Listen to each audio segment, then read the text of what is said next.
ఇక కేపీహెచ్పీలో కూడా పరిస్థితి ఇలాగే ఉంది. వాహనాల రద్దీ పెరిగింది. అక్కడి నుంచి మరింత సమాచారాన్ని మా ప్రతినిధి కిరణ్ అందించడానికి సిద్ధంగా ఉన్నారు. కిరణ్ అడిగి తెలుసుకుందాం. కిరణ్, ప్రస్తుతం కేపీహెచ్పీలో వాహనాల రద్దీ ఎలా ఉంది? ఈ రద్దీ ఇంకా ఎప్పటి వరకు కొనసాగే అవకాశం ఉంది? అర్ధరాత్రి తర్వాత ఏమైనా నెమ్మదించే ఛాన్స్ ఉందా?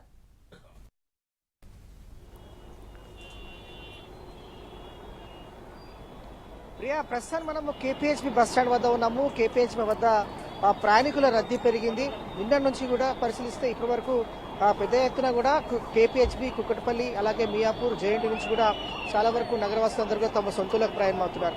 సంక్రాంతి ఫెస్టివల్ ని కుటుంబ సమేతంగా గ్రాండ్ గా సెలబ్రేట్ చేసుకునేందుకు తమ సొంతూలకు ప్రయాణం అవుతున్నారు. ఇంకా అదే స్థాయిలో కూడా టీజీఎస్ఆర్టీసీ కూడా ప్రయాణికుల కోసం తగిన ఏర్పాట్లు కూడా చేస్తుంది. ప్రస్తుతానికి కేపీహెచ్పీ బస్ స్టాండ్ వద్ద చూస్తే రెండింతల ప్రయాణికుల రద్దీతో ఒక్కసారిగా కేపీహెచ్పీ బస్ స్టాండ్ అంతా కూడా కిటకిటలాడుతుందని చెప్పాలి.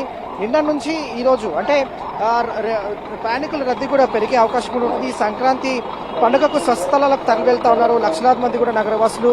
సో ఈ క్రమంలో బస్ స్టాండ్స్, రైల్వే స్టేషన్స్ అన్ని కూడా కిటకిటలు ఆడుతున్నాయి. సో విశాఖపట్నం, విజయవాడ, రాజమండ్రి, ఒంగోలు, నెల్లూరు, ఏలూరు తదితర ప్రాంతాలకు ఇక్కడ నుంచి టీజీఎస్ఆర్టీసీ తరఫున ప్రత్యేక బస్సెస్ కూడా ఏర్పాటు చేసింది. సో 3 వింగులుగా ఏర్పడి టీజీఎస్ఆర్టీసీ ప్రత్యేకమైన ఏర్పాటు కూడా చేసింది. సో ఈసారి ఏపీ వైపు నుంచి వెళ్లే బస్సులకు కూడా ప్రత్యేక ఫుల్ డిమాండ్ ఉన్న క్రమంలో కూడా ప్రయాణికుల కోసం ఏర్పాటు చేసింది. ప్రస్తుతం మనం కేపీహెచ్బీ బస్ స్టాండ్ వద్ద ఉన్నాము. ఎటు చూసినా కూడా ప్రయాణికుల రద్దీ కనిపిస్తుంది. సో కుటుంబ సమేతంగా సంక్రాంతి ఫెస్టివల్కి మరంతా కూడా ఊర్లకు వెళ్తా ఉన్నారు.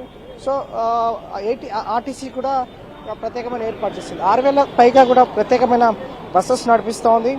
అలాగే టీజీఎస్ఆర్టీసీ తరఫున కూడా స్పెషల్ బస్సులలో 50% అదనపు ఛార్జీలు కూడా అందుబాటులో ఉంది. సో 3-4 రేట్లు అదనంగా ఛార్జీలు పెంచుతా ఉన్నారు ప్రైవేట్ ట్రావెల్స్.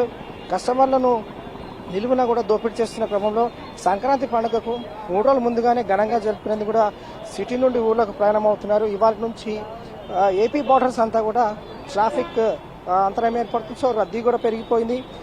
మెల్లిమెల్లి కూడా ట్రాఫిక్ పెరుగుతుంది. సో ముందస్తు రిజర్వేషన్ చేసుకుని చాలా మంది కూడా ప్రయాణికులు వెళ్తా ఉన్నారు. సో మనతో పాటు మాట్లాడేందుకు కేపీహెచ్బీ డిపో మేనేజర్స్ ఉన్నారు, వారితో మాట్లాడదాం. సార్, ఈసారి ఏర్పాటు ఎట్లా చేశారు సార్ ప్రయాణికుల కోసం? హలో, నమస్కారం అండి. ముందుగా ప్రయాణికులందరికీ కూడా సంక్రాంతి శుభాకాంక్షలు. ఈ కేపీహెచ్బీ ప్రాంతం నుండి ఎక్కువ ఆంధ్ర ప్రాంతం ప్రయాణించే వారు ఎక్కువగా ఉంటారు. వారందరినీ దృష్టిలో పెట్టుకుని ముందుగానే రిజర్వేషన్లు సర్వీసెస్ ఓపెన్ చేయడం జరిగింది. డైలీ ఇక్కడ నుండి 200 సర్వీసులు ఆంధ్ర ప్రాంతానికి వెళ్తాయి. ఈ రద్దీ దృష్ట్యా 100 నుంచి 150 బస్సులు అదనంగా పెట్టడం జరిగింది. విశాఖపట్నం, రాజమండ్రి, అమలాపురం లాంటి డెస్టినేషన్స్ కి. సో అన్ని ప్లాన్ గా పెట్టడం జరిగింది. దాదాపు అన్ని కూడా ఆల్మోస్ట్ 100% రిజర్వేషన్ అయినాయి. అవన్నీ టైం ప్రకారం తెప్పించి అందరినీ స్మూత్ గా పంపిస్తున్నాము. దీనికి ఈసారి పోలీసు వారి సహకారం చాలా బాగుంది.